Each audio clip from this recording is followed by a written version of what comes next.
Hello नमस्कार sir, मैं Airtel company की तरफ से जय बात कर रहा हूँ। आपकी सिम पे रिचार्ज खत्म हो गया है सर। अजय, हम पड़ोसी बात कर रहे हैं। ये जिसका मोबाइल है वो बंदा ही खत्म हो गया। Sorry sir. सॉरी क्यों बोल रहे हो?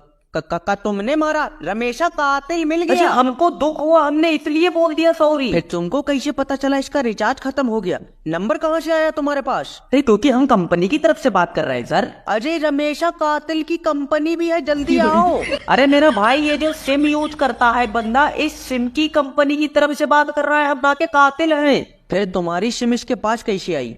कैसे जानते हो इसको? कितने पैसों में मारा तुमने इसको? तेरी बहन का बवाल, ज्यादा बड़ी सीआईडी की कुतिया नहीं बन गया तू। आएंगे। ऐ मत कर, ये बता दे कि इस सिम पर रिचार्ज कब तक हो जाएगा। अब जिसकी सिम है वो तो सुबह से बात ही नहीं कर रहा है, और आत्मा से हमारी बात होती नहीं है भाई सर साहब। देखिए, अगर आप सिम पे रिचार्ज नहीं कराएंगे तो सिम बंद हो जाएगी। अरे आदमी बंद हो गया तो सिम चालू रख के क्या करेंगे?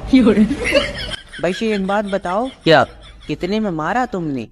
देखो, उसको मारने का तो रेट हम बता नहीं सकते, लेकिन अगर तुम्हारी सुपारी किसी ने दी तो फ्री में मार देंगे तुम्हें।